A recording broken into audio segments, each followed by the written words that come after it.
നമസ്കാരം. ഉപാസനയിലേക്ക് സ്വാഗതം. ഉപാസന ഇപ്പോൾ തൃശ്ശൂരാണ്, വടക്കുന്നാഥൻ്റെ മണ്ണിൽ, ശക്തൻ്റെ മണ്ണിൽ. ഇപ്പോൾ നമ്മളിരിക്കുന്നത് ശ്രീ സത്യസായി സേവാ സമിതി തൃശ്ശൂർ ജില്ലാ മന്ദിരത്തിലാണ്. നമ്മളോടൊപ്പം ഇന്ന് മറ്റൊരു വ്യക്തിത്വം കൂടിയുണ്ട്, പ്രൊഫസർ ദേവനാരായണൻ സാർ. സാറിനെ കുറിച്ച് പറയുകയാണെങ്കിൽ പഴയ കാലത്ത് പാണ്ഡ്യ രാജ്യത്തു നിന്ന് കേരളത്തിലേക്ക് കുടിയേറിയ കുടുംബങ്ങളുടെ പിന്തുടർച്ചക്കാരനാണ്. പക്ഷേ മാഷ് തൃശ്ശൂരുകാരനാണ്. അദ്ദേഹം പഠിച്ചതും വളർന്നതും എല്ലാം തൃശ്ശൂരാണ്. CMS സ്കൂളിൽ, സെൻറ്റ് തോമസ് കോളേജിൽ, ഇവിടേക്കാണ് അദ്ദേഹത്തിൻ്റെ പഠനം നടന്നിട്ടുള്ളത്. അതിനുശേഷം ദീർഘകാലം സെൻറ്റ് തോമസ് കോളേജിൽ ഭൗതികശാസ്ത്ര അധ്യാപകനായിട്ട് അദ്ദേഹം തൻ്റെ ജോലിയിൽ വ്യാപൃതനായിരുന്നു. അതോടൊപ്പം തന്നെ തൃശ്ശൂരുള്ള കലാ, സാംസ്കാരിക, ആധ്യാത്മിക രംഗങ്ങളിലെല്ലാം അദ്ദേഹം തൻ്റെ വ്യക്തിപ്രഭാവം ചെലുത്തിയിട്ടുണ്ട്. ഇപ്പോൾ ശതാഭിഷേക ശക്തനായിരിക്കുന്ന അദ്ദേഹത്തിന് ഉപാസനയുടെ സ്വാഗതം. നമസ്കാരം. സായിറാം. ഈ വരുന്ന ജൂലൈ 27 ഞായറാഴ്ച ശ്രീ സത്യസായി സേവാ സമിതി തൃശ്ശൂർ ജില്ലയുടെ ആഭിമുഖ്യത്തിൽ ഈ മന്ദിരത്തിൽ വെച്ച് ഏകാദശ രുദ്ര ജപം നടക്കുകയാണ്. നമ്മൾ രുദ്രജപത്തെക്കുറിച്ചും രുദ്രജപത്തിൻ്റെ പ്രാധാന്യത്തെക്കുറിച്ചും മാഷോട് ചോദിച്ച് മനസ്സിലാക്കുന്നതിന് വേണ്ടിയിട്ടാണ് ഇപ്പോൾ ഇവിടെ വന്നിരിക്കുന്നത്. മാഷേ, വേദപഠനത്തിൽ ഏറ്റവും കൂടുതൽ ആളുകൾ ബഹുമാനിക്കുന്ന, പറയുന്ന ഒരു കാര്യമാണ് രുദ്രജപം എന്നുള്ളത്. തീർച്ചയായിട്ടും. രുദ്രം യജുർവേദത്തിലെ, കൃഷ്ണ യജുർവേദത്തിലെ ശ്രീരുദ്ര ഭഗവാനെ സ്തുതിച്ചുകൊണ്ടുള്ള സൂക്തങ്ങളെയാണ് രുദ്രം എന്ന് പറയുന്നത്. എന്താണ് ശ്രീരുദ്രത്തിൻ്റെ പ്രസക്തി, അതിൻ്റെ മാഹാത്മ്യം? സ്വാമി തന്നെ സത്യബാബാന് ശ്രീരുദ്രത്തിൻ്റെ പ്രാധാന്യത്തെ പറ്റി എടുത്തു പറയാറുണ്ട്. എപ്പോഴും ശ്രീരുദ്രം എന്നുള്ളത് നമ്മുടെ മനസ്സിനെ സാന്ത്വനപ്പെടുത്തും, ശാരീരികമായിട്ടുള്ള അസുഖങ്ങളുണ്ടെങ്കിൽ അതൊക്കെ മാറ്റും, അതോടൊപ്പം തന്നെ നമ്മുടെ ആത്മീയമായ ഉന്നതിയിലും നമ്മളെ സഹായിക്കും. അതുകൊണ്ട് സ്വാമി വേദപഠനം എന്ന് പറഞ്ഞതിൽ ഏറ്റവും അധികം സ്വാമി പ്രാധാന്യം നൽകിയിട്ടുള്ളത് ഈ ശ്രീരുദ്രത്തിന് തന്നെയാണ്. പുട്ടപ്പർത്തിയിൽ കാലത്തും വൈകുന്നേരവും നടക്കുന്ന ഭജനയ്ക്ക്, ദിവസവും നടക്കുന്ന ഭജനയ്ക്ക് മുമ്പ് എപ്പോഴും ഈ ശ്രീരുദ്ര പാരായണം ഉണ്ടാവും. അവിടുത്തെ കുട്ടികളെ കൂടെ പറയുന്നത് കേൾക്കാൻ തന്നെ നല്ല രസമാണ്. ഈ ശ്രീരുദ്രം എന്നുള്ളത് നമുക്കൊക്കെ അറിയുമായി നമ്മുടെ വേദത്തിൻ്റെ ഭാഗമാണ്. നമുക്ക് 4 വേദങ്ങളുണ്ടെന്ന് അറിയാം. ഒന്നും നമ്മുടെ ഋഗ്വേദം, യജുർവേദം, സാമവേദം, അഥർവവേദം. ഇതിൽ യജുർവേദത്തിൽ മാത്രം ഒരു വിഭാഗം കൂടിയുണ്ട്. യജുർവേദത്തിൽ 2ആയിട്ട് ശുക്ല യജുർവേദവും കൃഷ്ണ യജുർവേദവും ഉണ്ട്. രണ്ടും കൂടെ ഒരു യജുർവേദമായിട്ടാണ് നമ്മൾ കണക്കാക്കുക. പക്ഷേ പ്രയോഗത്തിൽ വരുമ്പോൾ ഇത് രണ്ടും വെവ്വേറെയാണ്. അതിൽ ആ കൃഷ്ണ യജുർവേദത്തിലാണ് ഈ ശ്രീരുദ്രം പറഞ്ഞിട്ടുള്ളതെന്നാണ് പറയുന്നത്. നിങ്ങൾ പറഞ്ഞ മാതിരത്തിന് ശ്രീരുദ്രനെ പ്രശംസിച്ചിട്ട് കൊണ്ടുള്ള ശ്ലോകങ്ങളാണ് ഈ ശ്രീരുദ്രം എന്ന് പറയുന്നത്. ശരിക്കും പറഞ്ഞാൽ അത് നമ്മൾ പറയുന്നവർക്കൊക്കെ അറിയാം. ആദ്യം കുറച്ച് ശ്രീരുദ്രനെ പറ്റിയുള്ള പ്രകൃതികളാവും. അത് കഴിഞ്ഞാൽ നമുക്ക് നമ്മുടെ ഇവിടെ ആവശ്യമുള്ള പല സാധനങ്ങൾ സ്വാമിയോട് ചോദിക്കുന്ന മാതിരിയാണ്. ശരിക്കും പറഞ്ഞാൽ ശ്രീരുദ്രത്തിന് 2 ഭാഗമുണ്ടെന്ന് പറയും. ഒന്ന് നമകം, പിന്നൊന്ന് ചമകം. ശരിക്കും പറഞ്ഞാൽ ഇത് രണ്ടും കൂടിയാലേ ശ്രീരുദ്രമാവുള്ളൂ. നമ്മൾ പലപ്പോഴും ആദ്യം പറയുന്ന ഭാഗത്തിന് മാത്രം ശ്രീരുദ്രം പറഞ്ഞ് നിർത്താറുണ്ട്. എന്താണ് ചമകം, എന്താണ് നമകം, അതും കൂടി ഒന്ന് പറയാം. ഈ നമകം എന്ന് പറയുന്നത് ആദ്യമായിട്ട് ശ്രീരുദ്രനെ പ്രശംസിച്ചു കൊണ്ടുള്ളതിൽ ആ പാരായണത്തിൽ വളരെയധികം നമഃ നമഃ നമഃ എന്ന് വരും. നമസ്സഹമാനായ, നമോ നിശങ്കിനെ, ഇങ്ങനെ നമോ നമോ എന്ന് പറഞ്ഞാൽ മന്ത്രം ധാരാളം വരും. അതുകൊണ്ടാണ് അതിന് നമകം എന്ന് പേരിട്ടത്. അത് കഴിഞ്ഞ് വരുന്ന ഈ ചമകത്തിൻ്റെ സമയത്തോളം നമുക്ക് വേണ്ട പലതും നമ്മൾ ചോദിക്കുകയാണ്. വാചശ്ചമേ, പ്രസവശ്ചമേ, അങ്ങനെ ചമേ ചമേ ചമേ. അപ്പോൾ അതുകൊണ്ട് അതിനെ നമകമെന്നും ഇതിനെ ചമകമെന്ന് പേരിടും. ഇത് രണ്ടും കൂടിയാലേ ഇത് ശരിക്ക് രുദ്രം ആവുള്ളൂ. അപ്പോൾ രുദ്രം പറയാൻ പറയുമ്പോൾ അതും കൂടി പറയണം. പക്ഷേ രണ്ടിനും 11 അനുവാദമാണ്. ഇതിലും 11 അനുവാദമാണ്, അതിലും 11 അനുവാദമാണ്. അപ്പോൾ പക്ഷേ പലപ്പോഴും നമ്മൾ വ്യാവഹാരിക ഇതിൽ ആദ്യത്തെ പോർഷൻ മാത്രമായിട്ട് പറയും. അപ്പോൾ ചമകത്തിൽ ഒരു പ്രശ്നമല്ല, അനുഭാഗം മാത്രം പറഞ്ഞ് നിർത്താറുണ്ട്. പക്ഷേ ഇങ്ങനത്തെ ഇതുമാതിരിയുള്ള ഏകാചുരത്തെ പാരായണത്തിൽ ചമകവും പൂർണ്ണമായിട്ട് തന്നെ നമ്മൾ പൈരുന്ന അനുഭാവവും പറയും. അപ്പോൾ ആദ്യം നമ്മൾ ഭഗവാനെ പ്രകീർത്തിക്കുകയാണ്, സ്തുതിക്കുകയാണ്. അത് കഴിഞ്ഞിട്ട് നമ്മൾ നമ്മുടെ ആവശ്യങ്ങൾ പലതും ചെയ്ത് ഇത് അനുഗ്രഹിച്ചു തരണം എന്ന് പറഞ്ഞിട്ട്. അപ്പോൾ ഇതിനെപ്പറ്റി സ്വാമി വളരെ എപ്പോഴും ഇതാണ്. സ്വാമി തന്നെ വളരെയധികം പ്രശംസിച്ചിട്ടുള്ളൊരു വ്യക്തിയുണ്ട്, ഒരു കാഞ്ചി മഹാസ്വാമികൾ എന്ന് പറഞ്ഞിട്ട്.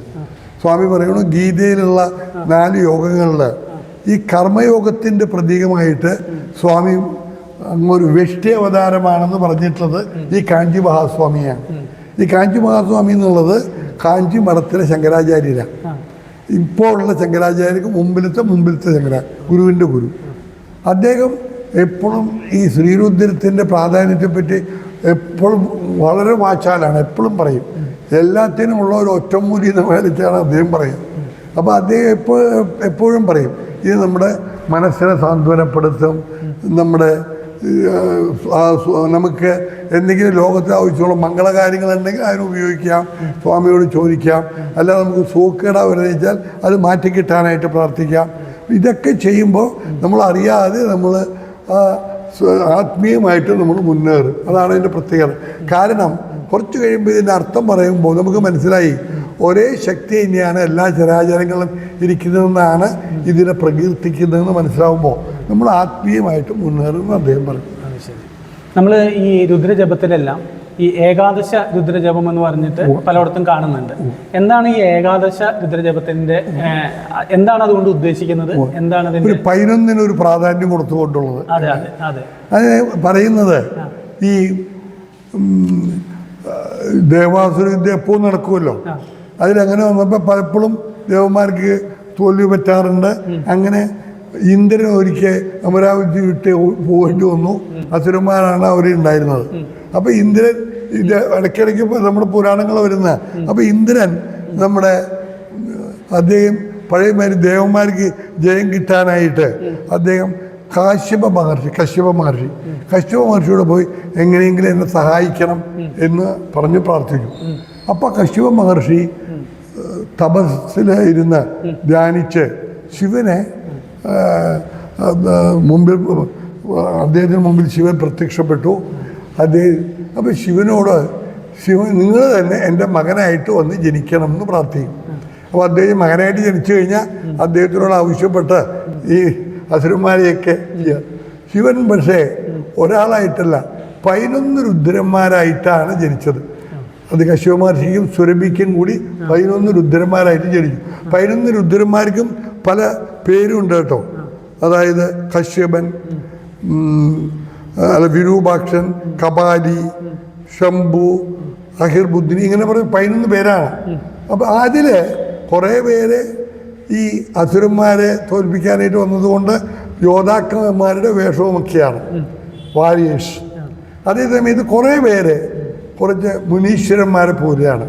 അതുകൊണ്ടാണ് ഈ 11 രുദ്രന്മാരെ ഈ നമ്മൾ പ്രാർത്ഥിക്കുമ്പോൾ ഈ യോദ്ധാക്കൾ പോലെയുള്ളവർ നമ്മുടെ ലൗകികമായിട്ടുള്ള കാര്യങ്ങളാണല്ലോ നേടിത്തരുന്നത്. മറ്റൊരു മുനീശ്വരന്മാരോ നമുക്ക് ഉള്ള ആത്മീയമായിട്ടുള്ളത്. അതാണ് ഈ ശ്രീരുദ്രം പറഞ്ഞ് എല്ലാ ഇതും കൂടി ജപിക്കുമ്പോൾ നമുക്ക് ലൗകികമായിട്ടുള്ള നമുക്ക് ലാഭങ്ങളോടൊപ്പം തന്നെ ആത്മീയമായിട്ടുള്ള മുന്നേറ്റവും കിട്ടും എന്ന് പറയാൻ കാരണം. അതുകൊണ്ട് ഈ 11 രുദ്രന്മാർ ജപിച്ചത് കൊണ്ടാണ് ഈ 11 പ്രാർത്ഥന വരുന്നത്. ഒരാൾ ഒറ്റയ്ക്ക് ഇരുന്ന് രുദ്രം 11 വട്ടം ജപിക്കുകയാണെങ്കിൽ അതിന് ഏകാദശ രുദ്രം എന്നാണ് പറയുക. പക്ഷേ 11 പേര് ഒന്നിച്ചിരുന്ന് 11 തവണ പറയുകയാണെങ്കിൽ അതിന് രുദ്രേകാദശിനി എന്നാണ് പറയാം. ആ 11 പേർക്ക് അപ്പോൾ അതൊരു ഗണം എന്നാണ് പറയാം. അങ്ങനത്തെ 11 ഗണങ്ങൾ. അപ്പോൾ 121 പേരായിട്ടോ. ആ 121 പേര് ശ്രീരുദ്രം 11 വട്ടം ആവർത്തിച്ചു പറയുകയാണെങ്കിൽ അത് മഹാരുദ്രായി. നിങ്ങൾ പറഞ്ഞല്ലോ, ഇപ്പോൾ ഏതായാലും പാണ്ഡ്യനെ പറ്റി പറഞ്ഞതുകൊണ്ട് ഇവിടെ പഴയനേക്കാവിൽ ഒരു പാണ്ഡ്യ സമൂഹ മഠമുണ്ട്. അവിടെ 70ാമത്തെ കൊല്ലമാണ് നമ്മൾ ഈ മഹാരുദ്രം കഴിഞ്ഞ 70 കൊല്ലമായിട്ട് നടത്തി വരുന്നുണ്ട്. ഇക്കുറി നവംബർ 9-ാം തീയതിയാണ് എല്ലാവർക്കും വന്ന് അതിൽ പങ്കുകൊള്ളാവുന്നതാണ്. അപ്പോൾ അതാ ഒരു തവണ 121 പേര് പറയുന്നതാണ് മഹാരുദ്രം. അതിൻ്റെ 11 ഇരട്ടി എന്ന് പറഞ്ഞാൽ 1331 പേര് 11 വട്ടം പറയുമ്പോഴാണ് അതിരുദ്രാവണേ. ഈ 1331 പേര് ഒരു സ്ഥലത്തിരുന്ന് പറയാനുള്ള അത് കണക്കാക്കിയിട്ട് പലപ്പോഴും ഈ അതിരുദ്രം നടക്കുമ്പോൾ 11 ദിവസമായിട്ട് മഹാരുദ്രം നടത്തുകയാണ് പതിവ്. ഈവൻ നമ്മുടെ പുട്ടപർത്തിയിൽ ഇപ്പോൾ നടന്നത് അങ്ങനെ തന്നെയാണ്. വടക്കനായനിൽ മഹാരുദ്രം നടന്നു, അത് അതിരുദ്രം നടന്നു, അതൊക്കെ അങ്ങനെ തന്നെയാണ്. ഇതാണ് ഈ 11ന്റെ പ്രസക്തി. അത് ശരി. ഞാനിന്ന് കേട്ടിട്ടുണ്ട് ഭഗവാൻ സ്വാമി ബാബ വേദോദ്ധാരണം, അദ്ദേഹത്തിൻ്റെ അവതാര ലക്ഷ്യങ്ങളിൽ ഒന്ന് വേദോദ്ധാരണമാണെന്ന് കേട്ടിട്ടുണ്ട്. സാധാരണ രീതിയിൽ നമുക്ക് പണ്ടത്തെ കാലഘട്ടത്തിൽ എല്ലാവർക്കും വേദം പഠിക്കാനുള്ള സാഹചര്യം ഉണ്ടായിരുന്നില്ല. എന്നാൽ സ്വാമി അത് വേദ പഠനം ജനകീയമാക്കി പ്രായ ലിംഗഭേദമന്യേ എല്ലാവർക്കും വേദം പഠിക്കാനുള്ള ഒരു സാഹചര്യം സ്വാമി ഒരുക്കി. സ്വാമി ചെയ്ത ഏറ്റവും വലിയൊരു സേവനമാണ്. അപ്പൊ അങ്ങനെ സ്വാമി പറഞ്ഞു വേദോദ്ധാരണം ഇതേന്ന് പറഞ്ഞ് നടത്തി കാണിക്കുകയും ചെയ്തു. അതെ.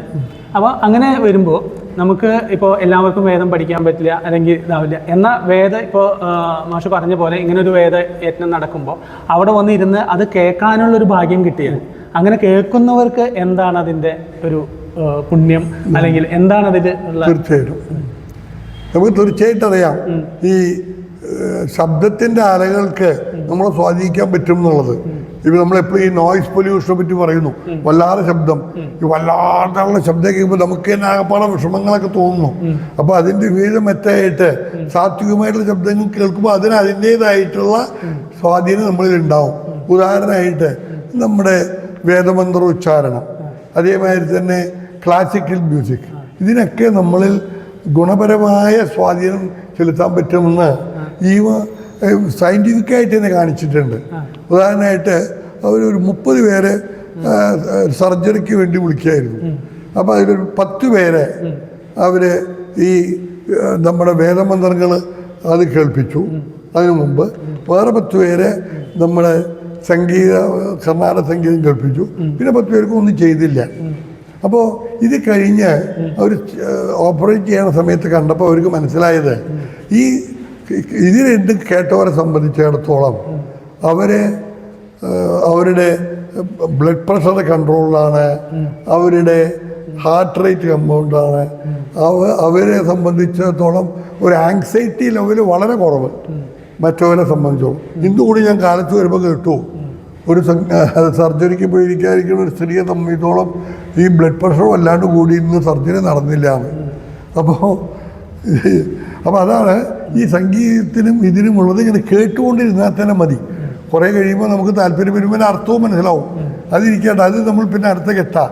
അതൊന്നുമില്ലാതെ നമ്മൾ വെറുതെ കേട്ടുകൊണ്ടിരുന്നാൽ തന്നെ തീർച്ചയായിട്ടും അത് നമ്മളിൽ ഗുണപരമായ സ്വാധീനം നമ്മുടെ ആരോഗ്യത്തിലും അതേ സമയത്തോടെ നമ്മുടെ മനസ്സിന് നല്ലൊരു ആശ്വാസം. ഇത് കുറേ നേരം കഴിഞ്ഞ് പോയി കഴിഞ്ഞാൽ തന്നെ കേട്ടുകൊണ്ട് പോയി കഴിഞ്ഞാൽ തന്നെ നമുക്ക് വളരെയധികം ആശ്വാസം തോന്നും. അപ്പോൾ ഇതിൽ നമുക്കിത് വേദം അറിയില്ല, എനിക്കതിൻ്റെ അർത്ഥം അറിയുന്നില്ല എന്ന് പറയുന്ന യാതൊരു ഇത് വിഷമിക്കേണ്ട ആവശ്യമില്ല. എല്ലാവർക്കും ഒന്ന് ഇവിടെ ഇതിൽ പങ്കുകൊണ്ട് ഇത് കേട്ട് ശ്രമിച്ചു പോയാൽ അതിൻ്റേതായിട്ടുള്ള ഗുണങ്ങളുണ്ട്, ശാരീരികമായിട്ടും മാനസികമായിട്ടും അതേ സമയത്ത് ആത്മീയമായിട്ടും തീർച്ചയായിട്ടും. അതുകൊണ്ട് എല്ലാവരും അതിൽ ഈ പറയുന്ന 25 ഇതിൽ പങ്കെടുക്കണമെന്നാണ് ഞാൻ അവരോട് ആവശ്യപ്പെടുന്നത്. നന്ദി. നമുക്ക് വേദത്തെക്കുറിച്ചും ശ്രീരുദ്രത്തെക്കുറിച്ചും ഒരുപാട് അറിവുകളാണ് പറഞ്ഞു തന്നിട്ടുള്ളത്. മാഷെക്കുറിച്ച് പറയുകയാണെങ്കിൽ മാഷ് തൃശ്ശൂര് എല്ലാ വിധത്തിലുള്ള സംഘടനാ പ്രവർത്തനങ്ങളിലും സജീവമാണ്. ശ്രീ സത്യസായി സേവാ സമിതി, ചിന്മയ മിഷൻ, പാണ്ഡി സമൂഹമഠം, അതേപോലെ ബ്രാഹ്മണ സഭ, അങ്ങനെ ഒരുപാട് ഏറ്റവും കൂടുതൽ എടുത്തു പറയേണ്ട ഒരു കാര്യം എന്ന് പറയുന്നത് മാഷ് വടക്കുന്നാഥനിൽ ഏറ്റവും അധികം കാലം 45 കൊല്ലം അവിടുത്തെ എല്ലാ പരിപാടികളും നമ്മുടെ ശിവരാത്രിയും ആതിരോത്സവമൊക്കെ നടത്താനായിട്ട് ഒരു ഭാഗ്യം കിട്ടി.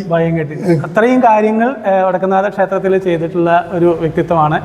അതുകൂടാതെ അദ്ദേഹത്തിൻ്റെ പരന്ന വായനാശീലം, ഏത് വിഷയങ്ങളെക്കുറിച്ച് ചോദിച്ചാലും അതിന് വ്യക്തമായിട്ടുള്ള ലളിതമായിട്ടുള്ള ഉത്തരം പറഞ്ഞ് ഏതൊരു വ്യക്തിക്കും മനസ്സിലാവുന്ന രീതിയിൽ അതിനെ വ്യാഖ്യാനിക്കാനുള്ള കഴിവ്, ഇതെല്ലാം അദ്ദേഹത്തിൻ്റെ ഒരു വ്യക്തിപരമായ ഗുണങ്ങളാണ്. ഇന്ന് ഉപാസനയ്ക്ക് അദ്ദേഹത്തെ ഈ സമയത്ത് ഇവിടെ കിട്ടിയതിൽ വളരെയധികം സന്തോഷം. ഉപാസനയുടെ എല്ലാ പ്രേക്ഷകരും അദ്ദേഹത്തിൻ്റെ വാക്കുകൾ ശ്രവിച്ചിട്ടുണ്ടാവുമെന്ന് വിശ്വസിക്കുന്നു. എല്ലാവർക്കും നന്ദി. മാത്രമല്ല ഇവിടെ 27-ാം തീയതി നടക്കുന്ന ഈ ഒരു രുദ്രയജ്ഞത്തിൽ പങ്കെടുത്തിട്ട് എല്ലാവർക്കും ഭഗവാന്റെ അനുഗ്രഹം ഉണ്ടാവട്ടെ എന്ന് പ്രാർത്ഥിക്കുന്നു. പക്ഷേ ഒരുപാട് നന്ദി. എൻ്റെയും കൂടി ഭാഗ്യമാണ് ഇതിൽ പങ്കെടുക്കാൻ പറ്റിയത്. സ്വാമിയുടെ അനുഗ്രഹം നമുക്കെല്ലാം ഉണ്ടാവട്ടെ. ഓം ശ്രീ സായി. സായിറാം. എല്ലാവർക്കും സ്വാമിയുടെ അനുഗ്രഹം ഉണ്ടാവട്ടെ എന്ന് പ്രാർത്ഥിച്ചുകൊണ്ട് തൽക്കാലം ഉപസംഹരിക്കുന്നു. നന്ദി, നമസ്കാരം, സായിറാം.